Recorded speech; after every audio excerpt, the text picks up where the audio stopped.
നമസ്തേ. എല്ലാവർക്കും വിഷു ആശംസകൾ. രാവിലെ എണീറ്റ് കണി കാണുന്നത് തന്നെ വലിയൊരു ഉത്സവമാണ്. നമ്മുടെ വരും വർഷം ഏറ്റവും സമൃദ്ധമായ രീതിയിലുള്ള സമൃദ്ധമായിട്ടുള്ളൊരു വർഷമാവാൻ വേണ്ടിയിട്ട് എല്ലാ ധാന്യങ്ങളും, എല്ലാ ഫ്രൂട്ട്സും, സ്വർണവും, ക്യാഷും, എല്ലാ തരത്തിലുള്ള നമ്മുടെ ലോഹങ്ങളും എല്ലാം വെച്ചുകൊണ്ട് കൃഷ്ണ ഭഗവാനെ വെച്ചുകൊണ്ട് നമ്മളൊരു കണി ഒരുക്കുന്നു. രാത്രി വീട്ടിലാരാണോ മുതിർന്ന ആൾക്കാർ അവരായിരിക്കും അത് വെക്കുന്നത്.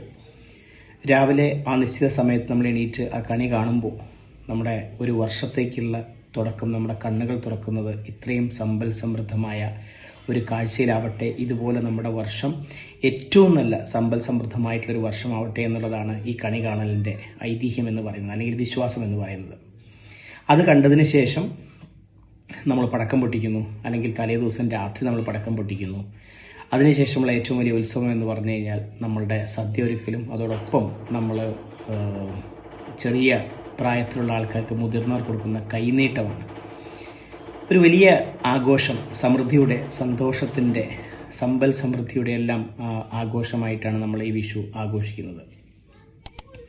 ഈ സമയത്ത് എനിക്ക് പറയാൻ തോന്നിയ മറ്റൊരു കാര്യം, ഒരിക്കൽ ഒരാൾ കൃഷ്ണ ഭഗവാന്റെ മുമ്പിൽ വന്നിട്ട് പറയുകയാണ്, എനിക്ക് മോക്ഷം വേണം, എനിക്ക് എൻ്റെ കൂടെ 40 വർഷമായിട്ട് ജീവിച്ച എൻ്റെ ഭാര്യ മരിച്ചിട്ട് 7 ദിവസമായി, ഇന്ന് നോക്കൂ എൻ്റെ കണ്ണിൽ ഒരിറ്റ് കണ്ണീര് പോലുമില്ല, ഞാൻ ഡിറ്റാച്ച്ഡായി, ഞാൻ മരിച്ചു എന്നുള്ള സത്യം റിയലൈസ് ചെയ്ത് എനിക്കിപ്പോൾ സങ്കടമില്ല, കരച്ചിലില്ല, അതുകൊണ്ട് എനിക്ക് മോക്ഷം വേണം എന്ന് പറയുകയാണ്. അപ്പോൾ കൃഷ്ണ ഭഗവാൻ അവരോട് മാറ്റി നിർത്തിയിട്ട് പറഞ്ഞു, അവിടെ മാറി നിൽക്കൂ എന്ന് പറഞ്ഞു. കുറച്ച് കഴിഞ്ഞപ്പം വേറൊരാൾ വന്നു. ആള് കരഞ്ഞ് ബഹളം വെച്ചിട്ട് വന്നിട്ട് കൃഷ്ണ ഭഗവാനോട് പറയാണ്, എൻ്റെ മോൻ 14 വയസ്സായ മോൻ എനിക്ക് ഒരാഴ്ച മുമ്പ് നഷ്ടപ്പെട്ടു, സഹിക്കാൻ പറ്റുന്നില്ല, എനിക്ക് ഇങ്ങനൊരു ജീവിതം ഇനി ആവശ്യമില്ല, എനിക്ക് ജീവിക്കാൻ പറ്റും, എനിക്ക് മോക്ഷം വേണമെന്ന് പറഞ്ഞു. ഉടനെ തന്നെ ഭഗവാൻ മോക്ഷം കൊടുത്തു ഈ വ്യക്തിക്ക്. അപ്പം നേരത്തെ വന്ന ആൾ ഭഗവാന്റെ അടുത്ത് വന്നിട്ട് ചോദിക്കുകയാണ്, എന്തുകൊണ്ടാണ് ഞാൻ ഇത്രയും 40 വർഷം ജീവിച്ച ആൾ എനിക്ക് ഇത്രത്തോളം ഡിറ്റാച്ച്ഡായി ഞാൻ ഈ അവസ്ഥയിൽ വന്നിട്ടും എനിക്ക് തരാതെ ഈ വ്യക്തി ഇത്രയും അറ്റാച്ച്ഡ് ആയിട്ടാണ് കൊടുത്തതെന്ന്. അപ്പോൾ ഭഗവാൻ പറയുന്നൊരു കാര്യമുണ്ട്, ഈ സ്നേഹം എന്നുള്ളത് ഉണ്ടെങ്കിൽ മാത്രമേ അത് ഒരു സ്ഥലത്ത് നിന്നും മറ്റൊരു സ്ഥലത്തേക്ക് മാറ്റാൻ പറ്റുള്ളൂ.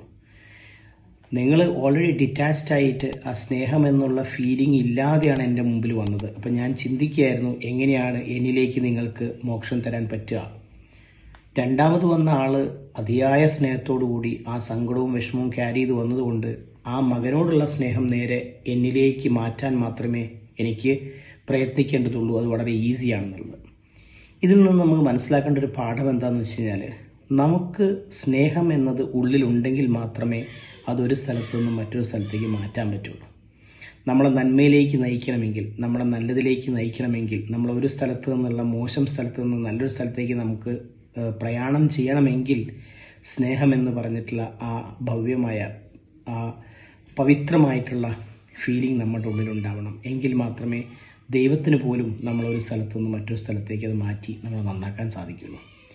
ഈ വിഷുദിനത്തിൽ ഈ കഥയോടൊപ്പം നമുക്ക് ഓരോരുത്തർക്കും നമ്മുടെ ഉള്ളിൽ പവിത്രമായ സ്നേഹം ഉണ്ടാവട്ടെ എന്നും ആ സ്നേഹം നല്ലതിനായി, നന്മയിലേക്കായിട്ട് മാറാൻ എല്ലാവർക്കും സാധിക്കട്ടെ എന്ന് പ്രത്യാശിച്ചുകൊണ്ട് എല്ലാവർക്കും, നിങ്ങൾക്കും നിങ്ങളുടെ കുടുംബത്തിനും നിങ്ങളുടെ ഇഷ്ടപ്പെട്ടവർക്കും നിങ്ങളുടെ വേണ്ടപ്പെട്ടവർക്കും എല്ലാം ഒരു നല്ല വിഷുദിനം ആശംസിക്കുന്നു, എൻ്റെയും എൻ്റെ കുടുംബത്തിൻ്റെ പേരിലും.